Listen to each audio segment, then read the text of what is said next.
Hey everybody. Obviously, I'm not there with you today, but I'm going to get you started doing a little bit of math for the next part of our chapter. It's stuff we've mostly done already, or at least we've done stuff just like it. So hopefully it isn't too much of a learning curve and you can get through it today. You do a little bit of practice, and then on Monday we'll keep going over it. We'll do a lab with it and get everybody all straight away with it. So today we're going to be looking at what's called concentration. You probably have heard this word before. You hear about things that are concentrated or not concentrated, but we're going to start out by looking at this picture of the Kool-Aid, just like we did last week.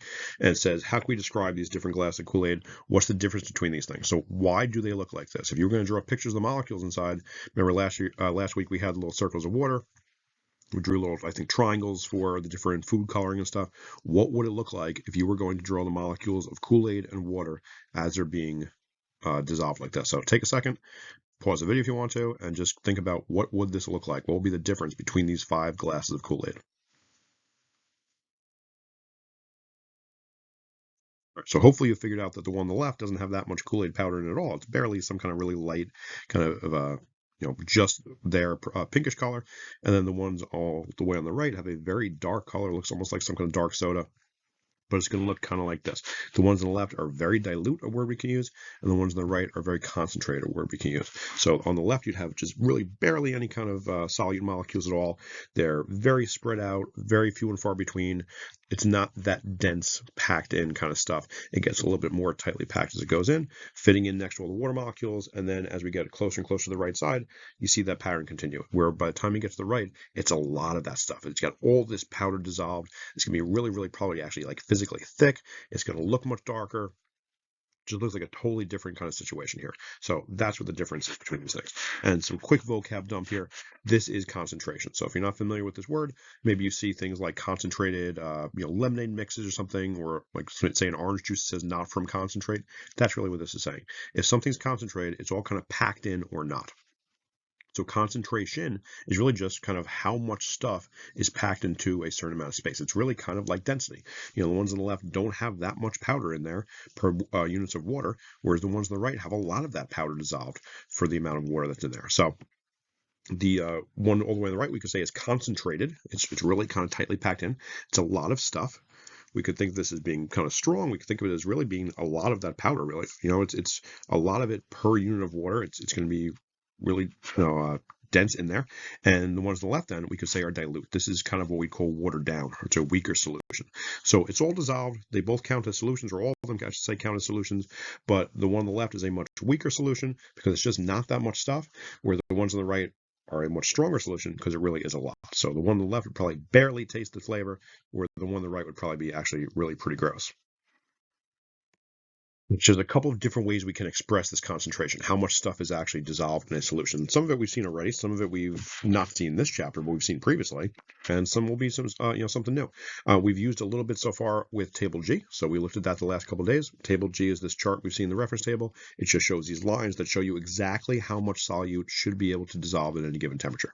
So it's labeled on the y-axis on the left side as grams of solute in every 100 grams of solvent. So if you had that little about 1.5 inch of water, how much of the solute could you dissolve? We go to the temperature, we go up to the line, we see exactly how much solute should get dissolved. That's a saturated solution. We could also measure this kind of thing with a little bit of math. So the table G lines, we have numbers, right? We're kind of estimating the number.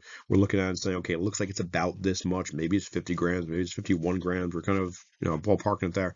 But this stuff we can actually use calculations and real numbers for. So some of it we've seen before, right? We've used this percent composition. That was way back early in the year. My pen would actually work here. There we go, kind of. This is much early in the year. We saw percent composition. This is that part over the whole times 100 formula. So we did this for things like, what percentage of a water molecule was just the H's or just the O's, or we had that lab where we had the blue powder, we heated up and the water part went away and we saw what was left over that was not the water, where you kind of have your entirety, that's your whole. You have a specific part of it, that's the part, obviously. And then you divide and multiply the whole thing by 100. These other two equations we're going to see today that are also on the back page of the reference table. It's right below percent composition on that back page, and it's called concentration. There's 2 of them. So it's these 2 different concentration formulas. One's called parts per million, The other one's called molarity. These are going to be really very, very similar to percent composition. So I'm going to show you 2% composition examples just to kind of refresh your memory if you don't remember how we did that early in the year. The parts per million is going to be almost identical as a formula. And then molarity is going to be the same kind of formula. It's just got one little difference to it, one little tweak to it. But these are going to be 3 different ways where we can actually calculate with real numbers how concentrated something is, how much solute is dissolved in whatever the amount of liquid is. Usually we're talking about water. So we'll see examples of these 3. You'll do a little bit of practice stuff. You'll do some Schoology stuff, some CAMI stuff, and that'll be the next few days, ending in, I'm planning on Tuesday doing a fun lab with this kind of stuff. All right, one quick little detail that's going to be useful to us. When we're talking about water, 1 milliliter of water has a mass of 1 gram. So whether you see something, water measured in grams for mass, or you see water measured in milliliters for volume, it all kind of works the same way. A milliliter of water weighs a gram, so if you have 10 milliliters, it weighs 10 grams and so on. You don't do any extra math, any conversions. It's just exactly what the numbers say. It's just kind of interchangeable between mass and volume. All right, so again, percent composition we've seen before. We did this a while ago. You can do it either percent by mass, which is the version of the equation on the reference table. It says mass of the part over mass of the whole times 100. Or you can just change it for volume, where it'd be volume of the part over volume of the whole times 100. It works the exact same way. It's just whatever unit you're working with, you do that. Always going to be part of the whole times 100 though. So here's a couple example questions. I'll actually put both of them on the screen right here. And if you want to pause and do it yourself, you can. If you want to follow along, but easy stuff. There's one key thing to look for though, which again, I'm sure we saw early in the year, but I'll just point out this detail to be aware of as you go through and do these numbers. This one says, what is the percent by mass of Kool-Aid if 5 grams of Kool-Aid are added to 50 grams of H2O? So we got our part over the whole. I'm going to make sure I always write my equation here, at least something about it. So I'm going to do P over W times 100. That's my part over the whole times 100. It says the part I'm looking for is percent of Kool-Aid. So I got to see how much Kool-Aid is. And that says 5 grams. So I'm just going to write 5 on top here as my part. And for the whole, here's where we got to be careful, because it says 5 grams of Kool-Aid are added to 50 grams of water. So what's our total going to be? We have 5 of Kool-Aid to 50 of water. Our total, our whole, is going to be 55. So we got to make sure we add those 2 numbers up. And then we can multiply the whole thing by 100. So when you do this, you do 5 divided by 55, hit enter on your calculator, get an answer, and then hit times 100, get an answer for that. And it should work out, if my math is correct, to 9%. So 9% of this overall mixture, just the Kool-Aid part by weight. The next question is very similar. It says, what is the percent by volume of Kool-Aid if 50 milliliters of Kool-Aid solutions? Now, seemingly you've got it mixed up already in some water. You're going to add that and mix it with another bunch of water, enough where your total volume is now going to be 300 milliliters. So if you take 50 mils of the Kool-Aid solution that's already mixed, mix that with enough water for a total volume of 300. So once again, we're going to do part over the whole times 100. And here's where we got to be really careful with the wording, because in the first example, it said, here's how much Kool-Aid you have, here's how much water you're adding it to, you added them up. In this example, it says, here's how much Kool-Aid you have, and then it says, this is your total volume. So that's telling you what you have after everything has already been mixed. You don't have to do an extra step and add them up. It's saying you took some amount of Kool-Aid, gave it to some amount of water, enough water, it says specifically, where your total volume is now 300. So your part of the Kool-Aid is 50, but your whole is the total volume, which it tells you is 300. You don't have to actually add those together. So you just got to be really careful with the wording. All it is reading it slowly. Don't rush through it. See what the wording is. Do 50 over 300, get an answer, times 100, get an answer. And that, according to my math, should be right around 16.7%, depending how you're going to round it. So I'm going to leave it as 16.7 as a decimal, but that's your answer for that one. Stuff we've seen before. Hopefully it seems familiar. So percent composition is a helpful equation. We can use it for plenty of things we may need to calculate at some point. But when we're talking about percentages, the greatest percentage you can have is 100%. So you're, in essence, you're cutting whatever it is you're measuring up into 100 equal pieces, then saying, okay, how many of those 100 pieces are the stuff you care about? If you cut all that, divide up all that Kool-Aid stuff you mixed, how many of the 100 pieces would be just the Kool-Aid, would be just the water? That's where you're dealing with this formula, basically. But sometimes you're trying to measure really, really small stuff where it's not really going to be that useful to divide something up into 100 pieces, because the stuff we're worried about may be much smaller than one of those pieces even is in 100 pieces. So what if you were going to do something like this, measure how much pee is in the average swimming pool? Probably not something you want to think too much about, but it's something some people are going to be very interested in. Or maybe you're doing some kind of drug testing, where the amount of an illegal substance in a person's body is going to be a really, really super small amount compared to the size, weight, volume of an adult person's body. So you got to be able to measure really, really tiny things. If you're going to do this drug testing right here, that's nanograms per milliliter it's measuring. How many milliliters of liquid, how many milliliters of anything are in a person's body? It's going to be a lot.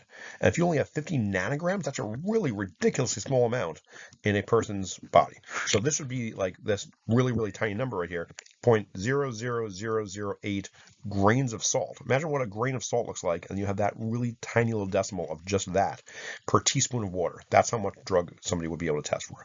So we need a way to measure really tiny amounts of stuff. We're going to use an equation that's just like percent composition. We're just going to tweak it one little bit so that's a little bit more useful in this situation. We're trying to measure really, really small amounts of things. So this equation we're going to use for this situation is called parts per million. So if you look at it, the percent composition formula is part over whole times 100. This formula is almost identical. The wording is a little bit different. It's called mass of solute over mass of solution times a million. Well, the solute is the part that you mix into a larger part, and the solution is your total when you mix two things together. So it's really still just part over whole. It's just the wording's a little bit different. Honestly, I don't know why they don't just say part over the whole, but whatever. I didn't get to write the reference table. The difference is it's now multiplying it by a million instead of multiplying by 100. So where percent composition essentially would divide your mixture up into 100 little pieces and say how many of those 100 are you interested in, this is now going to divide your mixture up into a million little pieces and say how many of those million you're interested in. So you can measure really small amounts of stuff. You can have 1/1,000,000th of something instead of just 1/100th of something. So it's essentially the same formula, but it's going to be a much more helpful thing when you're measuring really small amounts of things, which is really saying it's a very dilute solution of something. So again, you could measure something like a couple of grains of salt thrown into a swimming pool and see how much stuff is in there, or how much of this illegal substance is in someone's body during a drug test. So this example, we're going to treat the exact same way as the other ones. It says 0.0043 grams of salt are dissolved in 100 grams of water. So that's a really small amount of salt, even for this not that big amount of water. It's pretty small. And we're going to see what's the concentration in parts per million. Just notice the question says in parts per million. Questions like this have to tell you how to measure it. It has to say either measured in percent composition or measured in parts per million or measured in the next one we're going to say, or you won't know how to do it. So that's the good thing about these questions. There's 3 versions of these formulas, but it has to tell you exactly which one to use, and then they're all on the back page of the reference table, right next to each other. So just go right there, see which one you're going to plug some numbers into. This one says we're taking 0.0043 grams of salt, so that's going to be our part, 0.0043, over, now it says that amount of salt is dissolved in 100 grams of water. So it's that small amount added into 100 grams of water. So our total is going to be the 100 grams of water plus the 0.0043 to give us 100.0043. That's our whole. So we've got part over the whole, and then you multiply it now by 1 million instead of multiplying by 100. So multiply by that big number, 0.0043 divided by 100.0043. Get an answer. Times 1 million. Just make sure you're careful with the number of zeros. It should be a 1 and then 6 zeros. And when it comes out as an answer, I'm going to check my paper. I had 43. I forget was that decimal that I rounded, but I'm rounding to a whole number 43. Parts per million is your unit, ppm. So if you took all this stuff mixed together and then the resulting solution was divided up into a million even little pieces, like little cubes or something, 43 of those million would be the salt, and the other 999,000 whatever would be the water part. So same kind of formula, just a little bit different way to treat it. Our third equation doesn't worry about how heavy something is, doesn't worry about how much space it takes up. It's focused, as we've seen in previous chapters, on moles. Moles are super important. That's why we spent so much time on them in the last chapter. And as I said to you in the last 2-3 weeks, if you're still not comfortable with moles, make sure you come ask questions, make sure you're good, because it's not going away. Well, now's the fulfillment of that promise, because moles are back and they're here to stay. Here we go. We got to measure moles. For that, we're going to use this formula that we call molarity. This is, again, a very similar equation. It's how many moles of something do you have in how many liters of the entire solution once you mix it together. So instead of saying maybe you take 5 grams of salt and mix it into so many grams or so many milliliters of water, now it would be something like how many moles of salt, and then not how much water is it getting mixed into, but once you already have everything mixed up, what's the volume of the entire thing? So obviously you mix a solute into water, it's going to make the volume go up, right? You're getting more of it, the level is going to rise. Well, once you do that, how much space does the whole thing take up? So it's still part over the whole. It's just a different way of thinking about part over the whole. But it's moles of solute now instead of by mass. You're looking at it in moles. And then what's the volume of the entire solution? That's the key thing here. And just notice, you don't multiply by anything. So this is actually kind of a simpler version. It's molarity is the term, and it's moles of solute over liters of solution, but you don't then multiply by anything at the end. Don't multiply by 100, don't multiply by 1,000,000, nothing. Just straightforward, 3 numbers. You're going to have 2 of them, you solve for the third. So let's see how molarity works here. Let me click the next example if my pen would work. And let's say, so again, part of the whole, just very straightforward. So here's an example. What's the molar concentration? So when you see this term molar concentration, that just means this, molarity, same thing. It's got the uppercase M as the unit. But what is the molar concentration? So the concentration in molarity, in other words, of 5 moles of salt in 2 liters of solution. Just see what the words mean. It says moles right here, so look for moles in the question. It says solution, liters of solution. See and find that in the question. This says you're looking for the concentrations. That's our unit, big M, moles, molarity rather. It says you have 5 moles of NaCl. So 5 moles, I'm going to write that on top here. 5 moles of NaCl. Oh, that should be an uppercase C. There we go. Over the liters of solution now on the bottom. And it says you have 2 liters of solution right there. 2 liters of NaCl solution. Just divide. 5 divided by 2. Hopefully you can do this math in your head. If not, right there, we got 2.5. And the unit is that big uppercase M, which we pronounce as molar, like a tooth, molar. 2.5 molar solution. This is 5 moles in 2 liters of solution. So by the math, that means there are 2.5 moles of something in every liter of solution. Every single individual liter of this solution would contain 2.5 moles of the salt. So it's a 2.5 molar solution of that. I don't remember if there's anything more in this slide. I feel like there's one last thing here if I click, and there it is. Yep. So just remind you, it's pronounced molar. So 2.5 molar is how we'd actually read this. So see, go in the other direction. This one says how many moles of solute are needed, whatever it happens to be. We don't even know. Assume it's salt or sugar, whatever. But how many moles of solute do we need to make 2.5 liters now of a 0.3 molar solution? So once again, we go to our formula. It's the big M. Oh, that's my eraser on, not my pen.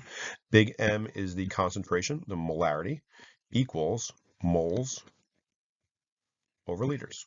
So it tells us here we want to make this concentration of solution, that strength of the solution. So 0.3 is going to be my molarity on the left. It says how many moles do we need, so we don't know. I'm going to leave that as moles. You can write as X if you want, whatever. We're going to solve for that top number. And then it says the volume on the bottom is going to be 2.50 liters. So now we can just solve for the top number. We're going to cross multiply. If you want to put this over 1, you can. But we're going to do 0.3 times 2.50. And our answer is going to be, let me check my paper, 0.75 moles. So whatever this solute happens to be, we don't even know. If you take 0.75 moles of it and mix that into enough water where the final volume of the solution is 2.5 liters, the concentration will be 0.3 molar. For every liter, you'll have 0.3 moles dissolved. If we see numbers like this, we can compare. The bigger the molarity number, the more concentrated it is. So if you just have pure water, there's nothing else dissolved, right? It's just pure water, nothing in there. If you put some HCl or anything else, 1 molar is a little bit more concentrated. There's a little bit of stuff in it. 2 molar solution of whatever it is you're dissolving in the water will be a little more concentrated.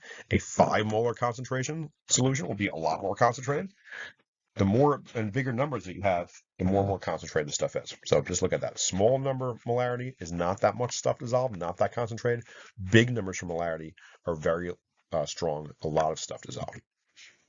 So if we look at this right here, just a common regions question, it says which solution is most concentrated. You have to actually just do the math for each one. Each question, each choice rather, says some number of moles of salt in some number liters of water. Well, for each question, you've got to go back and use this equation right here. So like for the first choice, it says 1 mole of salt in 1 liter of water. That would be then 1 mole over 1 liter. That's going to be a 1 molar solution. For the next choice, it says 1 mole of salt in 5 liters of solution. So here's your 1 mole of salt over 5 liters of solution. Well, this is a smaller number than this is. So which one's most concentrated? That's not going to be the answer. And just do the same thing for the last two.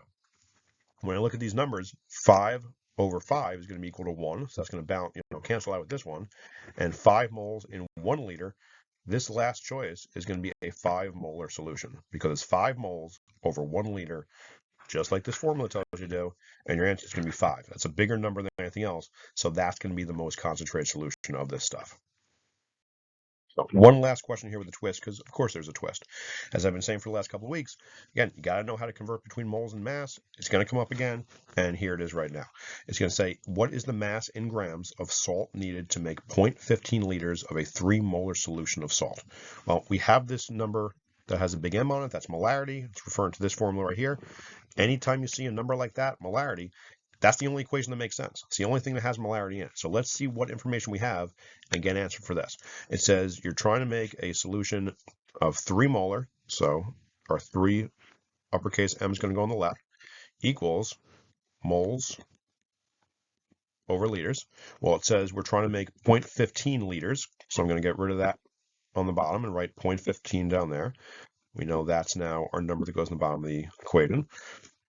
And that'll help us find how many moles. So if we do 0.15 liters of a 3 molar solution, we can just cross multiply those two numbers.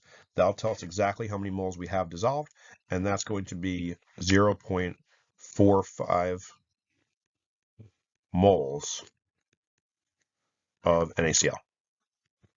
That's how many moles of salt we have dissolved in the solution. Usually that's where it ends. Unfortunately for us, the question says, what is the mass in grams? So we need to be able to measure this and calculate how heavy this actually is. We know how many moles it is. We need to know how heavy it is. And based on the test, we only need a lot of practice on this. So let's do it right now. Now we're going to use this equation where we know our number of moles is equal to the given mass over the gram formula mass. We know our number of moles is 0.45. Excuse my weirdly deformed looking 4. I can't write with this pen for some reason. We don't know how heavy it's going to be. That's the whole thing. We're looking for the mass. We want to see how heavy this actually will be, so I'm just going to leave it as mass. And the bottom number, the gram formula mass, remember that's just how heavy 1 mole of this stuff is. So we need to know how heavy 1 mole of NaCl is. As we've been doing for a while now, we go to our reference table, we look up how heavy Na and Cl are, and we're going to add them together. Na is going to weigh 23 as its atomic weight, and Cl is going to have an atomic weight of 35. So when we add both these two things up, it's going to be 58. So our gram formula mass is 58 grams for every mole of that stuff. So we have 0.45 moles of salt. We know 1 mole of salt weighs 58 grams. So 2 moles will weigh twice that amount, 3 moles will weigh 3 times that amount. 0.45 moles is just whatever these two numbers multiplied as. And that's going to end up being 26.1 grams of NaCl. 26.1 grams of NaCl is equivalent to just under half a mole of NaCl. And when you take that 0.45 moles and dissolve it in enough water to make 0.15 liters of solution, it has this concentration over here, 3 molar concentration. Hopefully you got to this video right away at the beginning of class. If you did and you were working through this, you should have somewhere in the range of about 15 minutes or so left in the period. So go right now and go to Schoology. You're going to do lesson 8.4 work. It's a couple of questions, same kind of normal stuff. I think it's some writing, some multiple choice, but work on that right now. If you only have a single period, get that done now and submit that today. If you have a double period, work on that first, and then you're going to go right under it in Schoology, and you're going to do 8.4 practice then, which is a CAMI assignment. I think it's 15 questions. Same kind of stuff. Some are very straightforward. Some you have to do little, moles to mass conversion, but all the same kind of thing we just saw here. But again, this one, everybody do first. And if you have a double, go on and do this afterwards. Submit everything you do. If you only have a single period on Monday, we'll go to the next part. And I think we'll probably take a couple minutes and go back and do some of the stuff we were working on today also. Otherwise, let me know, save up any questions you got for Monday. I'll see you then. Have a good weekend.